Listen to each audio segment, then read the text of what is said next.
अस्सलाम वालेकुम friends, welcome back to Muba's kitchen. इनकी நம்ம பார்க்க போகிறது நான்வெஜ் லவர்ஸ் அவங்களுக்கு வந்து மட்டன் கண்டிப்பாக பிடிக்கும், அதோடைய பார்ட்ஸ்லாம் ரொம்ப பிடிக்கும். போட்டி அதாவது குடல் அப்படின்னு சொல்லுவாங்க. இது வந்து நார்மலாக நம்ம கிரேவி மாதிரி வைப்போம். இது கொஞ்சம் டிஃப்ரெண்ட்டாக நல்லா டேஸ்ட்டாக இருக்கும். துவரம் எப்படி வைக்கலான்னு பார்க்கலாம். ஃபஸ்ட்டு வந்து நம்ம குடலை நல்லா க்ளீன் பண்ணணும். எனக்கு வந்து கடையிலே வந்து க்ளீன் பண்ணி கட் பண்ணி வாங்கிட்டு வந்துட்டாங்க.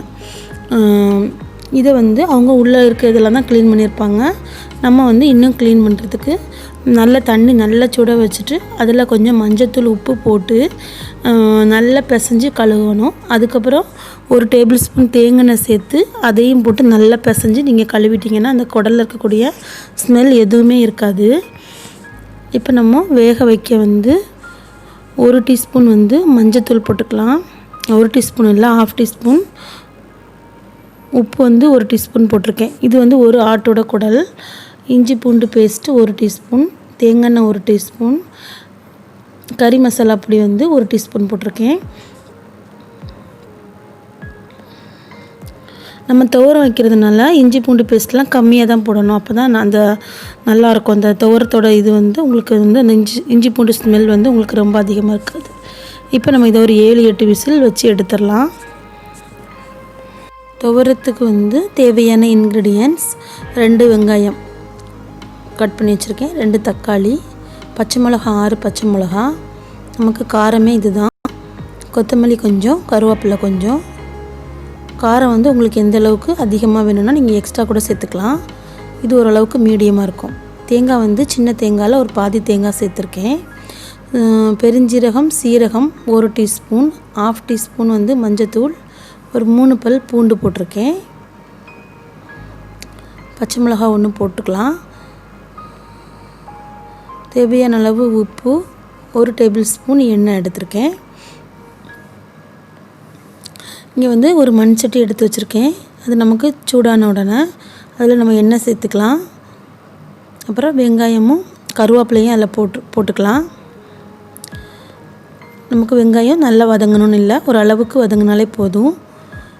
1 டீஸ்பூன் வந்து இஞ்சி பூண்டு பேஸ்ட் போட்டிருக்கேன், பச்சை மிளகா,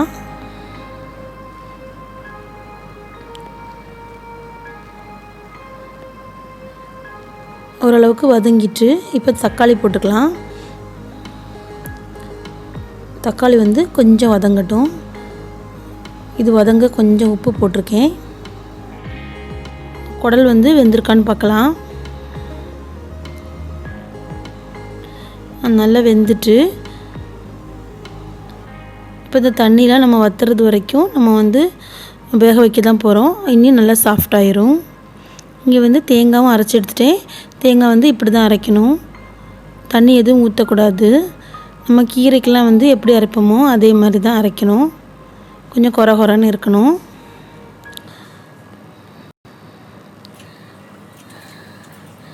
இப்போ வந்து நம்ம குடலை வந்து சேர்த்துக்கலாம்.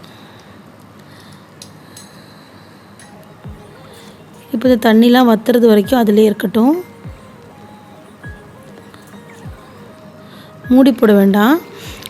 இப்போ தண்ணிலாம் நமக்கு நல்லா வற்றிட்டு இப்போ மேலே இருக்குது அந்த எண்ணெயும் அந்த குடலோட அந்த கொழுப்புலாம் தான் நமக்கு அப்படியே மேலே அப்படியே பிரிஞ்சிருக்கு.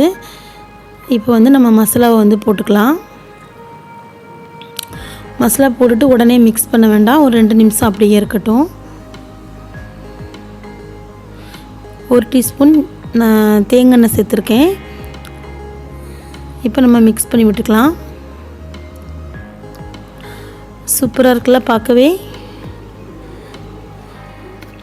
இது வந்து நார்மலாக வைக்கக்கூடிய கிரேவியோடவும் இது நல்லா டிஃப்ரெண்ட்டாகவும் டேஸ்ட்டாகவும் இருக்கும். கண்டிப்பாக ட்ரை பண்ணுங்கள்.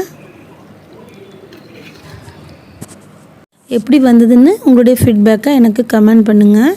இந்த வீடியோ பிடிச்சிருக்குன்னு நினைக்கிறேன். பிடிச்சிருந்துன்னா லைக் பண்ணுங்கள். மறக்காமல் நம்ம சேனல் முபா's கிச்சனை சப்ஸ்கிரைப் பண்ணுங்கள். இன்ஷா அல்லாஹ் வேறு ஒரு ரெசிபியோடு பார்க்கலாம். அஸ்ஸலாமு அலைக்கும்.